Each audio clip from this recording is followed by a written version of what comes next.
નમસ્કાર સ્ટુડન્ટ્સ, આપણે બેટા ચેપ્ટર નંબર 7 જોઈએ છીએ, બરાબર, કે ભારતીય અર્થતંત્ર. આપણે લાસ્ટ લેક્ચરમાં ભણ્યા કે પ્રાચીન ભારતમાં રોજગારીનું માળખું જોયું, ખેતી, ઉદ્યોગો અને સેવા. દેન આફ્ટર આપણે સ્વતંત્ર ભારતનું માળખાનું અર્થતંત્ર, રેલવેથી ઘણી બધી શરૂઆત સારી થઈ હતી, માર્ગ પરિવહન આપણને બેનિફિટ થયો, બેન્કો અને આપણે સામાજિક માળખું જોયું કે આપણા સમાજમાં શું કર્યું ચેન્જીસ અંગ્રેજોએ આવીને, તો કે રેલવે, માર્ગ પરિવહન અને બેન્કો કે જે પોતાના પ્રોફિટ માટે હતું એ એને બનાવ્યું હતું. સામાજિક માળખામાં એને શું કર્યું તો કે સમાજમાં ઘણા બધા કુરિવાજો હતા, બરાબર. એ સમયે બાળકોને દૂધ પીતી કરવા, પીંઢારાઓ પ્રોબ્લેમ ક્રિએટ કરતા હતા, સતી પ્રથા હતું, આ બધી સેવાઓ ખરાબ હતી, બરાબર. આપણા દેશમાં એને આપણે લોકો બહુ સારી માનતા હતા, એ બધી એને ખરાબ લાગી તો એને શું કરાવી તો કે કમ્પલસરી નાબૂદ કરાવી, અને એનાથી આપણો ઘણો બધા દેશનો ઉદ્ધાર થયો. એના પછી આપણે જોયું કે ખેતી, તો ખેતીમાં જોયું કે જમીન મહેસૂલ બહુ આવતું હતું, જમીનદારી પ્રથા હતી, એ વધારે ને વધારે જમીનદારો એની પાસેથી લેતા હતા, ગળીનું ઉત્પાદન થતું હતું, તો એમાંથી શું કરતા તો કે બગડે પાક તો એ આપણા ખેડૂતનો વાક. આમાં આપણા ખેડૂતને વધારે ને વધારે પ્રોબ્લેમ થતો હતો અને આપણો ખેડૂત વધારે પાયમાલ થતો હતો. આજે આપણે શરૂઆત કરીએ મહેસૂલનો દોર. મહેસૂલ એટલે કે પૈસા લેતા હોય, ઉઘરાવતા હોય વધારે પડતા. ઈસ્ટ ઇન્ડિયા કંપની 1600માં શરૂઆત થઈ હતી. ઈસ્ટ ઇન્ડિયા કંપનીએ વિભિન્ન એટલે અલગ અલગ, ત્યારે 562 રજવાડા હતા, બરાબર. તો અમુક પાસે 3 હોય, 4 હોય, એવા કેટલા બધા રાજ્યો હતા. તો કે બધા રાજાઓ પાસેથી મહેસૂલ ઉઘરાવવાની જે સત્તા છે એ મેળવીને ભારતના જમીન માલિકો પાસેથી ઊંચા દરે મહેસૂલ ઉઘરાવવાનો પરમિશન મેળવી લીધી. એને શું કીધું કે હવે તમારે નહીં, અમે લઈ લેશું મહેસૂલ. તો ઓલા લોકો કે એ શું કે તમે લેજો. જે જમીનદારો પાસે હતો, જમીન મહેસૂલ કોણ ઉઘરાવતું કે જમીનદાર લોકો. બ્રિટિશ સરકાર દ્વારા ખેડૂતની ખેતીની આવકનો અડધો ભાગ શું કરતા બ્રિટિશ સરકાર આવી ગઈ હતી, તો ખેડૂતની ખેતી, જાણે કે 2 લાખ રૂપિયા ઇન્કમ થવાની હોય બેટા, તો એનો અડધો ભાગ જેટલો દરે, ઊંચા દરે ઉઘરાવવાની નીતિ ઘડવામાં આવતી. એટલે લાખ રૂપિયો એને પોતાને રાખવાનો બ્રિટિશ સરકારે, અડધો જ ખેડૂતને. એમાં ખેડૂતની મહેનત, ખેડૂતનો ખર્ચો, બિયારણ, મહેનત, પોતે કેટલા બધા વ્યક્તિઓને કામ કરવા માટે રાખ્યા હતા, એ બધું એને તો અડધો જ મળે.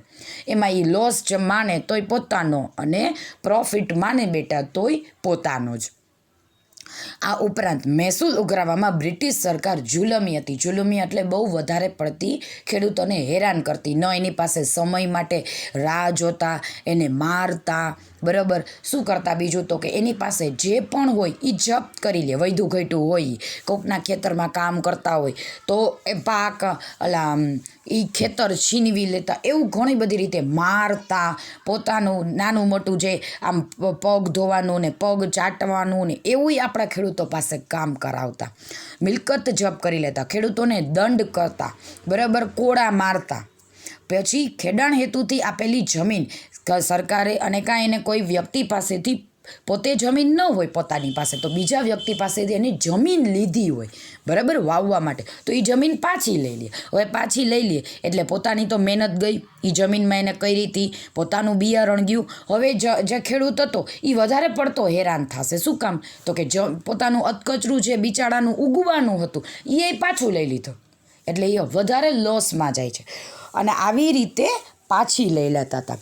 આવા મનસ્વી એટલે પોતાના મનના નિર્ણયોથી ભારતીય ખેતીને પારાવાર એટલે આમ નજર સામે એટલું બધું નુકસાન થતું હતું, અને અનહદ નુકસાન થતું હતું. નેક્સ્ટ, કરવેરાના ટેક્સ બહુ ઊંચો નાખતા હતા. બ્રિટિશ શાસન દરમિયાન કરવેરાની આવક અંગે દાદાભાઈ નવરોજી ની ગણતરી મુજબ 1876માં ઊંચી આવકવાળા બ્રિટનમાં કરવેરા દ્વારા રાષ્ટ્રીય આવકના 8% જેટલો હિસ્સો આપવામાં આવતો હતો. બ્રિટિશ કરવેરામાં કેટલા ટકા બેટા? 8% રાષ્ટ્રીય આવકનો. રાષ્ટ્રીય આવક 100 હોય તો 8 રૂપિયા કેના આવતા હતા? કરવેરામાંથી આપતા હતા. જ્યારે બ્રિટિશ સરકાર ભારતમાં નીચી આવકવાળા પાસેથી 15% ઊંચીવાળા પાસેથી 8, તો જે ગરીબ હતા એની પાસેથી 15% જેટલો રાષ્ટ્રીય આવકનો હિસ્સો કરવેરા રૂપે ઉઘરાવતી હતી. આપણે કેમ ખબર છે ને કે 100% હોય તો 20% પૈસાવાળો વર્ગ છે એ 40% રાષ્ટ્રીય આવક આપે છે, અને 20% ગરીબ છે એનો રાષ્ટ્રીય આવકનો હિસ્સો કેટલો હતો? 10%. ચેપ્ટર નંબર 15માં આવતું હતું આર્થિક વિકાસમાં. ખેતી કેટલો હિસ્સો આપતી હતી? અમુક ચેપ્ટરમાં 22% આપ્યું હતું, અમુક ચેપ્ટરમાં 25%. પણ સામે પ્રજા કેટલી હતી ખેતી કરવાવાળી? તો કે 70% પ્રજા ખેતી કરે છે, છતાંય એનો હિસ્સો કેટલો છે? 25%. અને 20% જે અમીર વર્ગ હતો આપણો, રીચ પીપલ, એ પોતાના જે આવકનો કેટલો હિસ્સો આપે છે? 40. તો એની પાસે કેટલી આવક હશે? બરાબર. તો ગરીબ લોકો વધારે હિસ્સો આપે છે એવું કહે છે. દાખલા તરીકે મીઠા પરનો કરવેરો, ખબર જ છે મીઠું બધાને જોઈએ છે તો એના ઉપર ટેક્સ વધારે નાખે.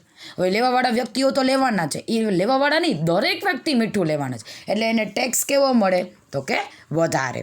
ભારતમાં મીઠું દરિયાકાંઠે અને રણ પ્રદેશમાં સરળતાથી મળતું એ આપણને ખબર જ છે. તેમ છતાં બ્રિટિશ સરકાર ઇંગ્લેન્ડથી જહાજો દ્વારા મીઠું ભારત લાવતી હતી. એ પરાણે બીજા દેશમાંથી લઈ આવતી. પછી શું કે આમાં તો ટેક્સ વધારે છે, એટલે આપણા લોકો ભોળા બિચારા, એ દેવા પડતા પૈસા. જ્યારે ભારતમાં પાકેલા મીઠા પર ઊંચો કરવેરો લેવાતો.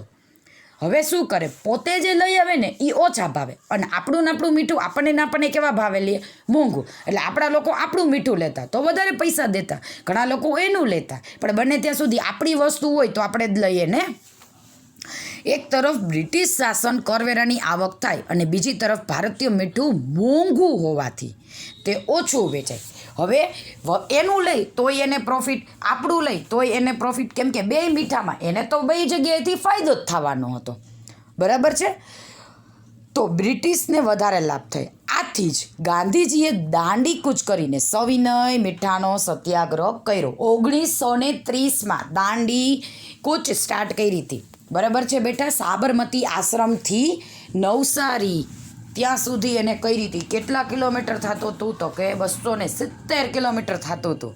અને કેટલા ભાઈઓને લઈને? તો કે 78 સત્યાગ્રહીઓ સાથે એને સ્ટાર્ટ કર્યું હતું.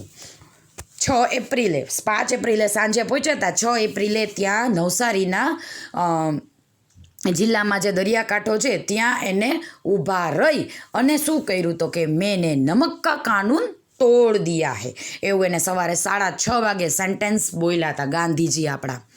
જકાતના વિવિધ દરો.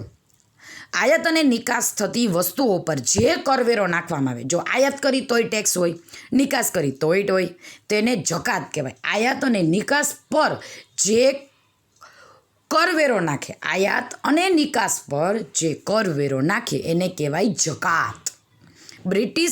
ઈસ્ટ ઇન્ડિયા કંપનીએ મુઘલ બાદશાહ પાસેથી 1716માં પરવાનગી, સનદ એટલે પરવાનગી મેળવીને તે પ્રદેશ પૂરતી જકાતોમાં માફી મેળવી હતી.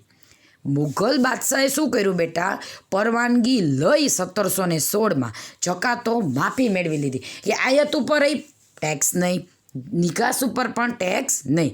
તેનાથી વિરુદ્ધ ભારતીય વેપારીઓને વિવિધ પ્રદેશની જકાત ભરવી પડતી. હવે પહેલાં મુઘલ શાસન હતું, દેન આફ્ટર અંગ્રેજો આવ્યા હતા. તો મુઘલ લોકોએ શું કર્યું? તો કે વધારે પ્રોબ્લેમ થતો હતો, એટલે એને શું કહી દીધું? આવે તો નહીં કરવાનું, જાય તો ટેક્સ તો ભરવાનો જ નહીં. બરાબર. પણ ભારતીય વેપારી પાસેથી તો આ લોકો તો લેતા જ હતા. હવે જે ટેક્સના પૈસા હોય એ કોના અંડરમાં છે? તો કે ઓબ્વિયસલી છે સરકાર પાસે. તો કઈ સરકાર હતી? તો કે અંગ્રેજ સરકાર. એને ગમે એમ કરીને આપણા વેપારીને પૈસાવાળો નહોતો થવા દેવો. દાખલા તરીકે ભારતના સુતરાઉ કાપડની નિકાસ પર 15%, જો આપણે દઈએ ને તો 15% દેવાની, અને બ્રિટનથી આવતા સુતરાઉ કાપડ ઉપર 2.5%. તો તમે વિચાર કરો, 12.5% વધારે આપણે દેતા હતા. કેટલું? 12.5 રૂપિયા. 15 રૂપિયા આપણે દઈએ તો, અને ત્યાંથી આવે તો 2.5 રૂપિયા. આ ભેદભાવ ભરી જકાત નીતિએ ભારતના સુતરાઉ કાપડના ઉદ્યોગને કેવો કરી નાખ્યો? આપણે પછી 15 રૂપિયા લોસ એ કામ જ ન કરતા. આપણે એમ કહેતા તમારે નિકાસ જ ન કરવી. હવે નિકાસ ન કરીએ આપણે સામેવાળા કન્ટ્રીને તો આપણી અને એની સાથેની જે દોસ્તી હોય એ તૂટી જાય. બરાબર, તો શું થતું? તો બરબાદ થઈ ગયો. આમ આવી નીતિથી સમગ્ર ભારતીય ઉદ્યોગોની પડતી ચાલુ થઈ.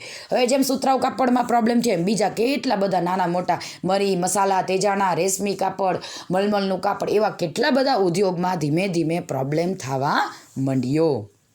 હવે ઉદ્યોગોમાં એને શું કર્યું? બરાબર, તો સૌથી પહેલાં તો આપણે કેટલું કર્યું? તો જો ખેતી, બરાબર, પછી બે આવ્યા. પહેલાં તો મેઇન આપણું ખેતી, પછી એની અંડરમાં શું ખેતી, કેટલા પોઈન્ટ થયા સામાજિક માળખામાં? ખેતી. બીજું તો કે મહેસૂલનો દર અને કરવેરાના ઊંચો દર. મહેસૂલનો દર, કરવેરાનો. હવે જકાતના વિવિધ દરો અને ઉદ્યોગ નીતિ, બે ફટાફટ યાદ રાખવાના. બ્રિટનમાં ઈસવીસન 1750થી 1830, 80 વર્ષના સમયગાળા દરમિયાન ઔદ્યોગિક ક્રાંતિ થઈ. પૂછાય એક માર્કમાં કે ઇંગ્લેન્ડમાં ક્યારે ક્રાંતિ થઈ? તો કે 1750, 1830, 1750 દરમિયાન.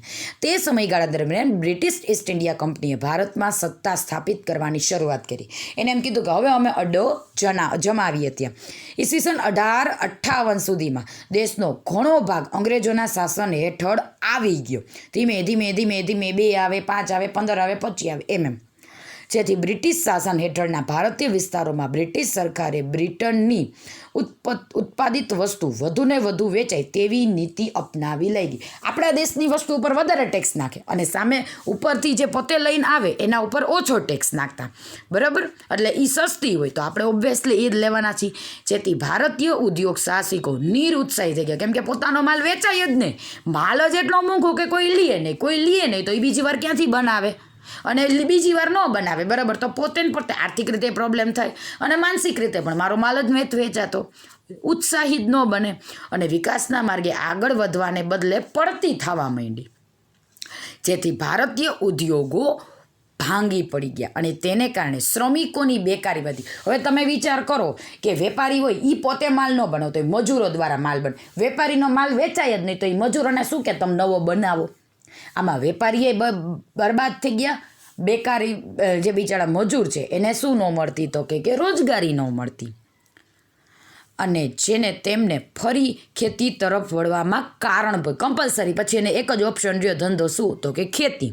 અને જેથી શ્રમિકોનું ખેતી ઉપર ભારણ વધ્યું વધારે ને વધારે. પછી મજૂરો કેમાં આવે? ખેતી ઉપર. અને ખેતીમાં વધારે ને વધારે ભાર વધવા માંડ્યો. બરાબર સ્ટુડન્ટ્સ, આજે અહીંયા સુધી રાખીએ. નમસ્કાર.